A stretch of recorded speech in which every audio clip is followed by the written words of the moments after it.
2025년 1월 21일 헌법재판소의 대통령 윤석열 탄핵심판 제3차 변론일에 피청구인 윤석열이 참석했습니다.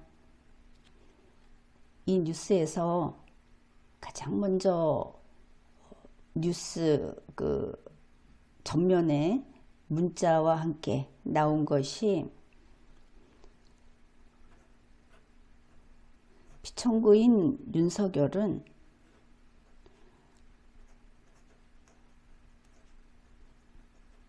최상목 기획재정부 장관에게 그냥 쪽지라고 합시다. 쪽지 주지 않았다. 쪽지 아예 모른다. 나중에 보니까 며칠이 지나서 TV를 보고 방송을 보니까 쪽지 이야기가 나왔다. 그래서 윤석열 씨가 생각해 봤다고 합니다. 저 쪽지를 누가 작성했을까? 이렇게 직접 본인 목소리로 말을 합니다. 누가 작성했을까? 그거 아마도 김용현 국방장관이 했겠다. 그런데 현재 피청구인 윤석열은 대통령 직무가 정지돼 있어서 아무것도 할 수도 없고 김용현 씨는 구속돼 있어서 연락도 해볼 수 없고 확인도 할 수도 없고 그냥 김용현이 작성을 한 모양이다. 이렇게 알고 있다고 답을 했습니다. 지금까지 최상목 기획재정부 장관이 12월 3일에 윤석열에게서 그것이 옆에 있는 사람이 집어주었든 어쨌든 이 쪽지를 받았고 거기에 지시사항이 있었다. 그리고 그것을 수사기관에 제출했다. 이렇게 되어 있었는데 윤석열 씨는 나는 전혀 모른다. 아무것도 모른다. 이렇게 말을 한 겁니다. 놀라운 반전이죠. 자, 그러면은 이것이 앞으로 피청구인 윤석열이자 형사피의자 윤석열 앞으로 어떻게 갈 것인가를 우리가 볼 수 있는 아주 중요한 내용입니다.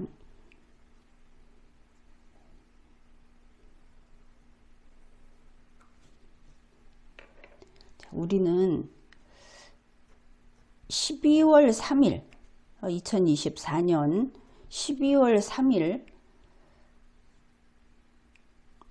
헌법 제77조의 상황이 아닌 그래서 헌법에 위반되는 비상계엄을 선포했다. 이것을 알고 있습니다. 당연히 윤석열 대통령이 한 것이죠. 그런데 이게 위헌이라는 것은 비상계엄 선포가 잘못됐다. 이런 뜻입니다. 그러면 비상계엄 선포가 해제되면 선포에서 해제까지 잘못한 것이 되죠. 요만큼이 잘못이 됩니다. 그런데 이 과정에서 무슨 일이 있었는가 하면 무장 군인이 군사작전을 했습니다.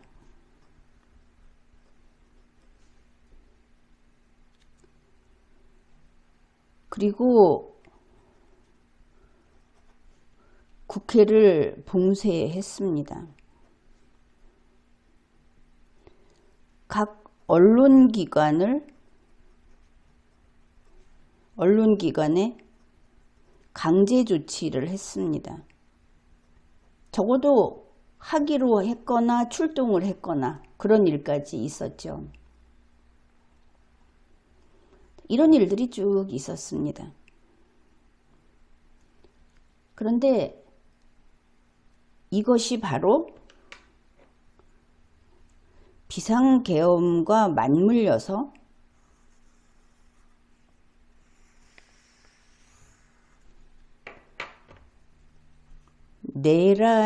내란을 구성하는 내란죄가 됩니다. 이것은 일반인이, 민간인이 저질렀을 때 내란죄가 됩니다. 물론 한 가지 다른 것은 이 비상계엄 하에서 이렇게 했기 때문에 민간인 상관없이 반란죄가 됩니다.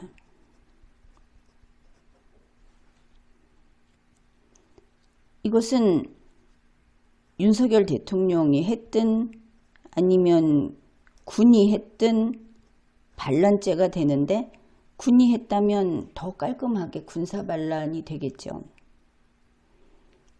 이렇게 연결되어 있는데 윤석열 대통령은 아주 가볍게 국민에게 위험을 알리는 계엄을 선포하려고 했고, 그리고 국회에서 해제하라고 의결을 해서 그래서 바로 해제를 했다. 그래서 윤석열 씨는 바로 이 반란죄 이 부분하고는 관계가 없다고 지금 주장을 하는 겁니다. 그래서 이 너머에 대해서 나는 모른다고 한 것입니다.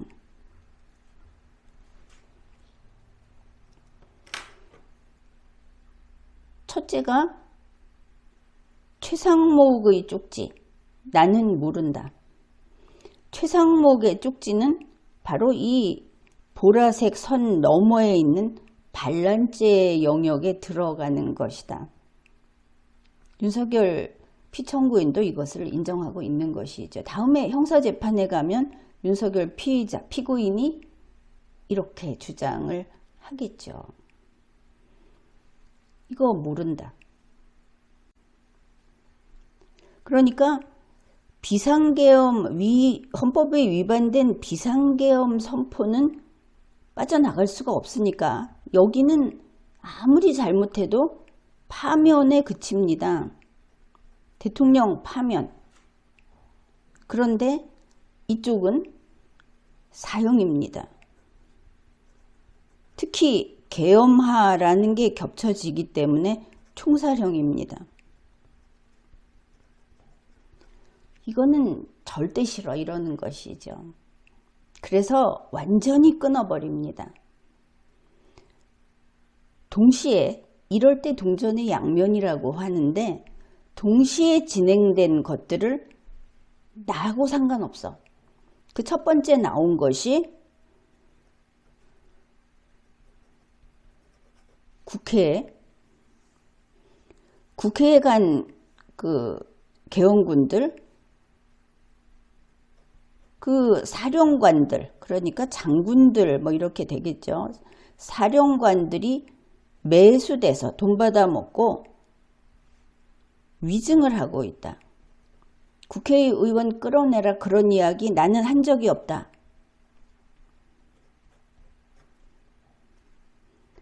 100% 모른다. 지난번 헌재 그 2차 변론일에 나온 이야기입니다. 3차 변론일에는 최상목 쪽지 모른다. 100% 모른다. 왜냐하면 이것이 바로 국회를 있는 국회를 폐지하고 윤석열이 통제하는 비상국회를 만들려고 했다는 증거이기 때문에 모른다고 하는 겁니다. 그러면 이게 어떻게 되는 건가? 12월 3일 밤 10시 28분에 비상계엄 선포 윤석열이 했다. 그 다음에 10시 43분, 밤 10시 43분부터 김용현 국방장관이 전군 주요 지휘관 회의 개최를 지시했다. 김용현이 했다. 윤은 모른다. 그 다음에 23시 04분 국회 출입문을 폐쇄해갖고 국회의원 출입도 막혔고, 또 23시 10분 조지호 경찰청장이 자정에 긴급 간부회의를 소집했다. 이거 윤석열은 모른다. 조지호 경찰청장이 한 거다. 조지호가 한 것이다. 또 있습니다. 23시 18분 조태열 외교부 장관이 비상계엄령 관련 간부회의를 소집했습니다. 이때도 지시사항이 담긴 종이를 받았다고 하죠. 그런데 이렇게 간다면 다 이 다음의 일들이기 때문에 이거는 조태열이 한 거다. 윤석열은 모른다. 그러면 조태열이 비상계엄과 관련해서 외교관계, 70년 외교관계를 다 망칠 만한 어떤 그런 지시에 따른 조치를 했다면 전부 조태열이 한 겁니다. 책임져야 하는 것이죠. 그러면 최상목이 했고, 조태열이 했고, 조지호가 했고, 김용현이 했고, 그 다음에 23시 25분에 이제 계엄사령관 박안수 대장을 임명합니다. 그 계엄사령관이 다 한 거다. 23시 30분에 포고령 1호를 발표했다. 여기에서 국회활동 금지. 이것이 또 위헌이죠. 국회활동 금지. 출판물 검열, 의료인 복귀 안 하면은 가만 안 두겠다 한 것들이 들어있는 이거 박안수가 한 것이다. 박안수는 김용현에게 받았다고 하는데 아무튼 윤석열은 모른다고 한 겁니다. 23시 47분 군에서 대대장급 이상 지휘관을 비상대기 지시를 했습니다. 그리고 23시 50분 국회 마당에 군 헬기가 착륙하고 병력이 집결하고 또 자 이거는 군에서 한 거다. 윤석열은 모른다. 23시 58분 경찰청 가포비상 발령을 하고 전 직원 출근 명령을 내렸습니다. 그리고 이제 자정이 지나서 12월 4일 0시 7분 계엄군이 국회 본청 진입을 시도합니다. 이거 다 그냥 반란죄 내란죄다. 0시 20분 계엄군이 국회 본청 출입문을 봉쇄하고 바리케이드를 설치하고 0시 36분 계엄군이 국회 본청 유리창을 깨고 국회에 침입하고 여기에 이 최상목 쪽지하고 연결되는 것이 0시 45분 금융당국이 무제한 유동성 공급 등 이런 특별 조치를 했다. 이거 윤석열은 모른다.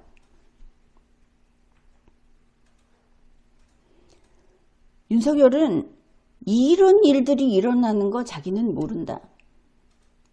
계엄사령관 지명한 것도 김용현이 했다. 자, 이번에 이 최상목 쪽지하고 관련해서 김용현 변호인단에서 그거 우리가 했습니다. 또 이렇게 이야기를 했기 때문에 윤석열의 이러한 주장은 맞아 들어갑니다. 그럼 어떻게 되느냐? 김용현이 제일 위에 있다.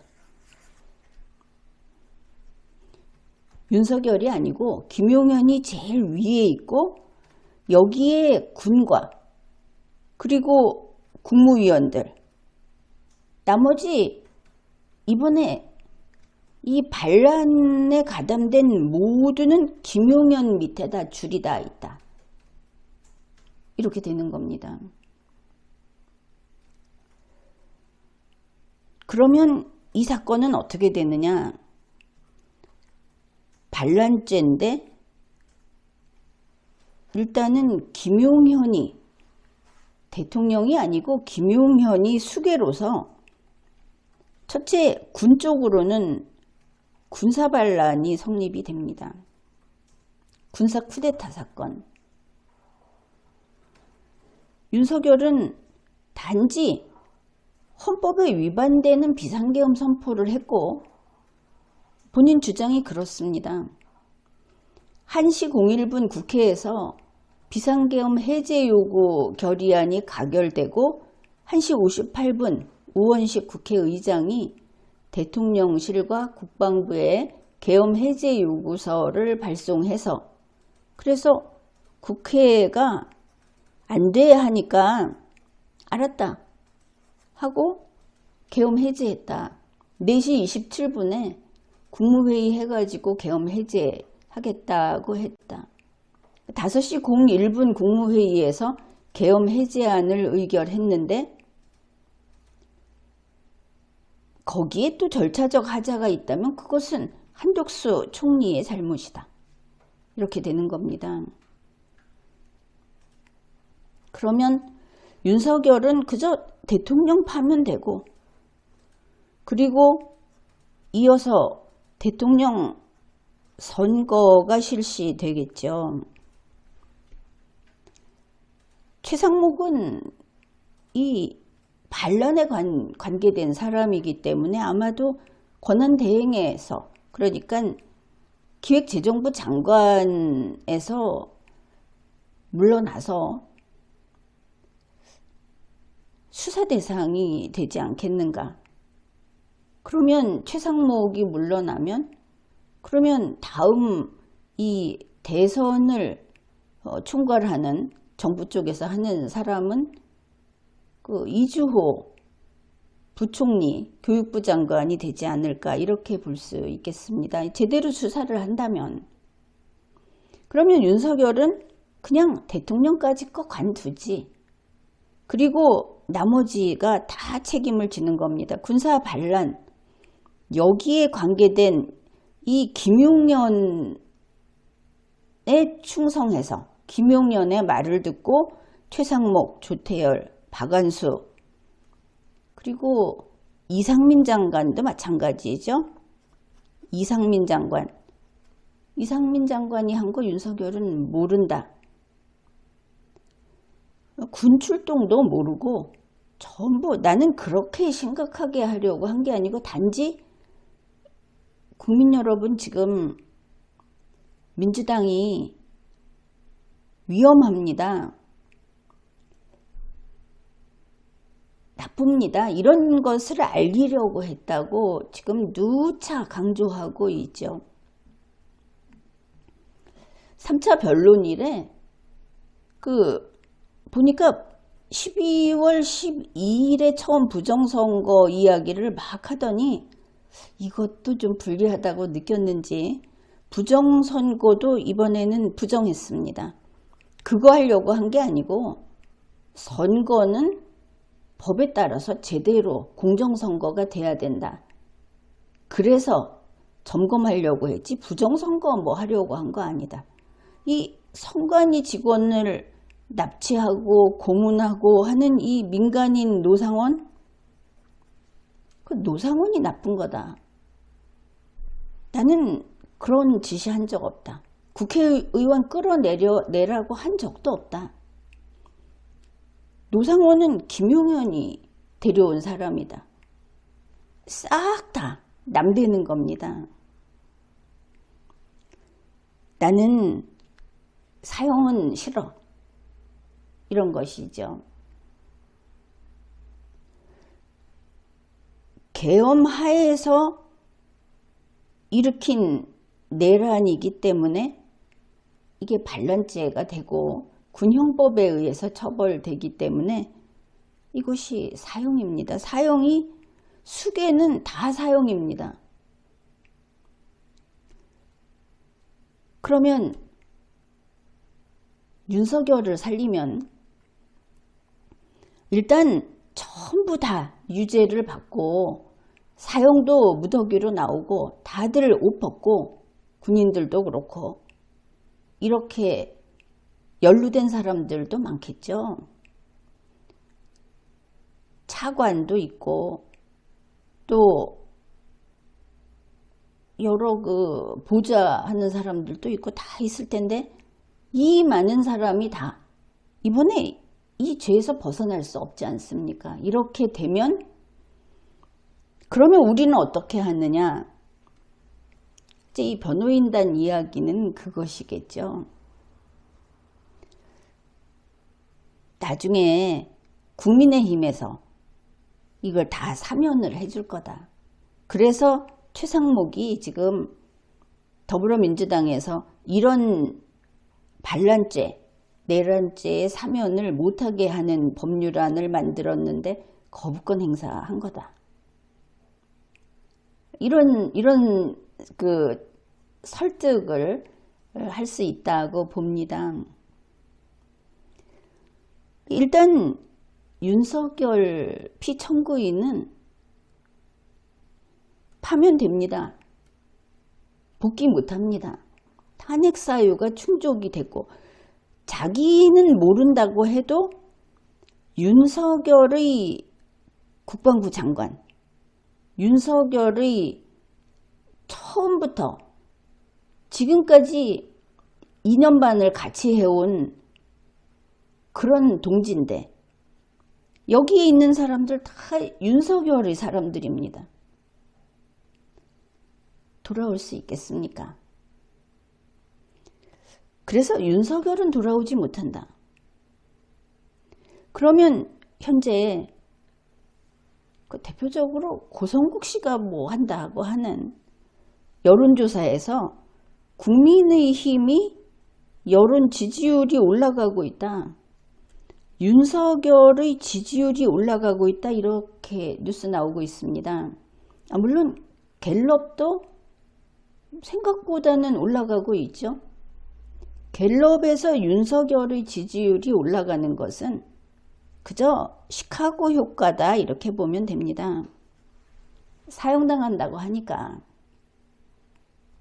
그런데 이렇게 본인이 남을 다 죽이고 자기만 살겠다고 하고 있으니까 뭐 이런 여론이 나오는 것도 이제 시들해지지 않을까 그렇게 봅니다. 그런데 고성국 씨의 여론조사는 계속 나오는 것이 그게 경상남북도 영남에서 특정 보니까 한 4개 도시인가? 뭐 다른 경우는 모르겠는데 뉴스 보니까 그런 데에서 한정해서 여론조사를 한 거다 이런 말도 있습니다. 그러나 갤럽에서도 좀 올라가고 있으니까 갤럽에서 윤석열 지지율이 올라가고 있다. 윤석열 탄핵 반대가 예전보다 좀 줄고 있다. 그래도 탄핵은 여론조사로 하는 것도 아니고 지금 윤석열의 지지율이 올라가 봤자 윤석열은 이 보궐대선 여기 출마 못하죠. 윤석열 지지 퍼센트가 지금 만약에 48%다 하면 이거는 사표입니다. 소용이 없습니다. 국민의힘에서 이걸 가져가서 받을 수 있는 사람이 있느냐? 그거는 아무래도 어렵겠죠. 국민의힘 승리 못합니다. 또 국민의힘이 혹시 보궐대선에서 당선이 된다. 그렇다고 해도 이 사람들을 사면 못합니다. 왜냐하면 국민이 용서하지 않습니다. 아슬아슬하게 해서 보궐대선에서 대통령을 배출했다고 치자. 굉장히 어렵겠지만,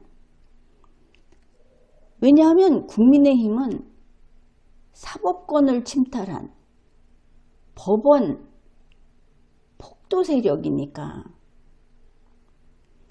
못합니다. 국민이 결코 용서하지 않습니다.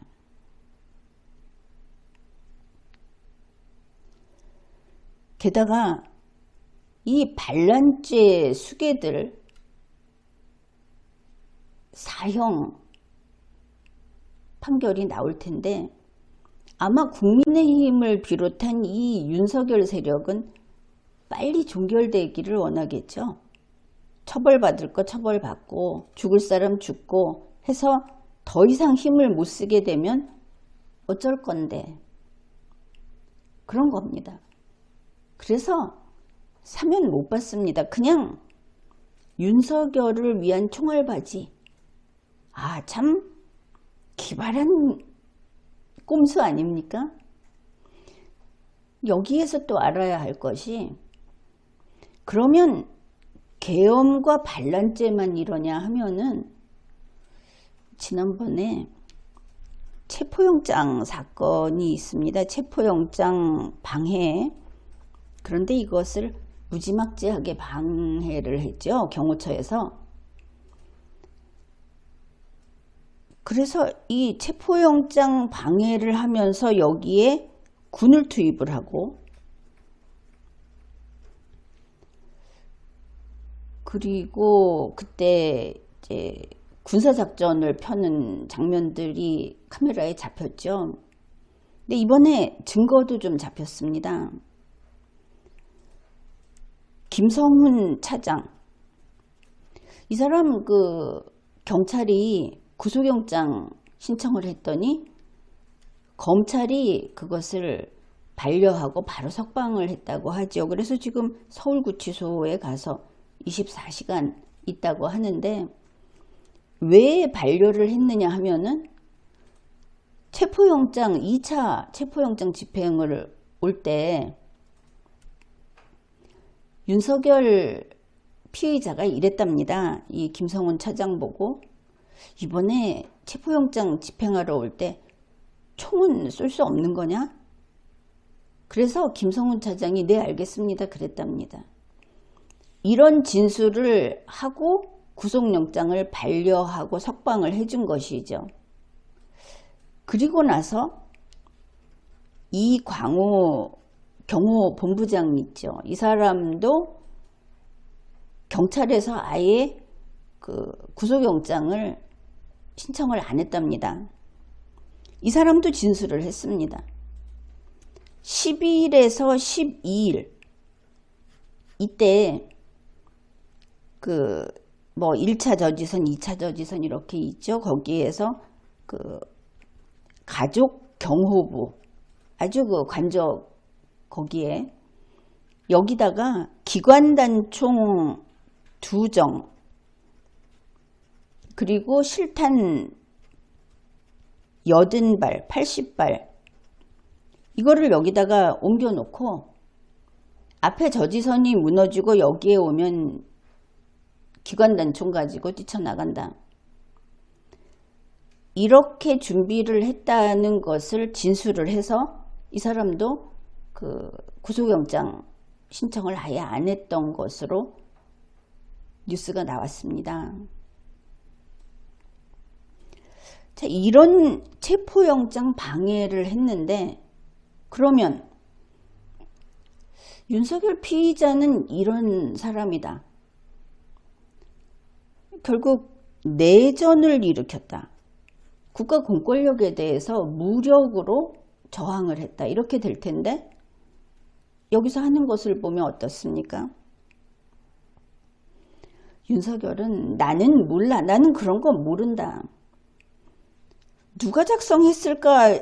이 최상목 쪽지에 대해서도 누가 할 수 있지? 이렇게 생각을 했다지 않습니까?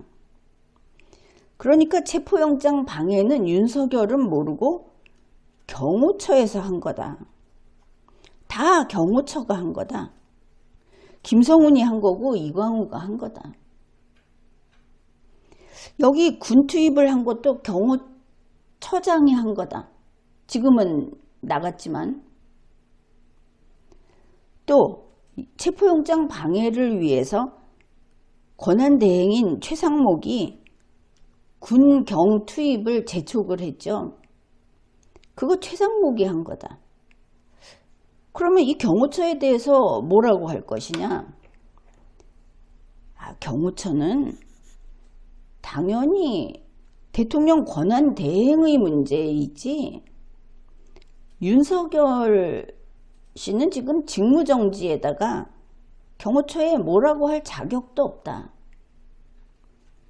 그러니까 이 체포영장 방해는 전부 최상목 대통령 권한대행이 법적 책임을 져야 하는 겁니다. 경호처에서 각자 한 것들도 책임을 지고. 여기에 딱 맞아떨어지는 것이 1월 1일에 윤석열 편지 있죠. 이거 관저 앞에 있는 시위대에게 보낸 편지. 함께 싸우자. 그래서 폭력행위를 부추긴 거 아니냐 이러는데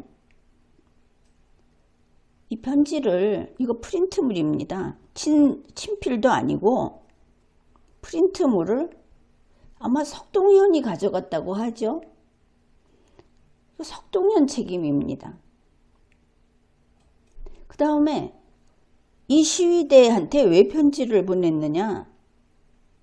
이거 탄핵 반대이기 때문에 나는 탄핵되기 싫어서 탄핵 반대여서 보낸 거다.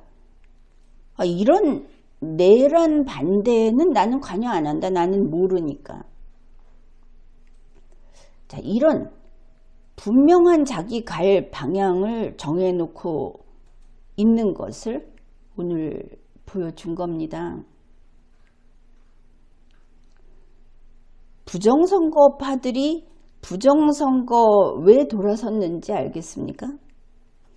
이거 서부지법 폭도 이 소요사태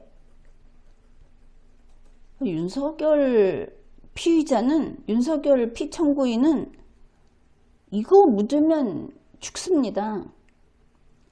부정선거하고 남대는 것이죠. 나는 모른다. 지금 부정선거하고 관련된 폭도들이다. 이렇게 이야기를 하는 것이죠. 그렇게 인식을 하는 것 같은데 모른답니다. 윤석열 변호인도 지금까지 대통령을 위해서 옆에서 무엇인가를 했다는 사람들에 대해서 오늘 기자들에게 그게 무슨 소리냐? 우리는 전혀 모른다고 답을 많이 했는데 그런 것들을 차근차근 살펴보면 되겠습니다.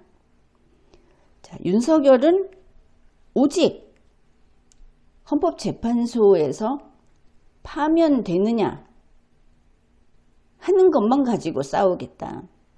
나머지는 다 너희들이 한 거다. 나는 그러라고 하지 않았다. 그러니까 최상목 그리고 국무위원들 또 국민의힘 소속 국회의원들도 마찬가지가 될 것 같습니다. 그리고 가장 무더기로 이번에 중형을 또는 극형을 받는 것은 군이 될 것이다. 김용현이 수괴다. 수괴를 며칠 더 잡는다면 이제 한덕수라든지 최상목 이 좀 권한 대행을 한 사람들 그리고 사령관들 매수됐다고 하는 사령관들 이런 사람들이 모든 책임을 져야 한다는 주장인 것을 알 수 있습니다. 이 사령관들이 매수돼서 위증을 한다고 한 이후에 다시 윤석열 군인들은 내가 안고 간다 이런 말도 했죠. 그런데 지금 어떻습니까? 반란죄, 나는 모른다. 안고 가는 것은 결코 아니다. 이런 것을 오늘 우리가 직접 확인을 했습니다. 3차 변론을 해서. 지금까지 리걸마인드 연구소였습니다.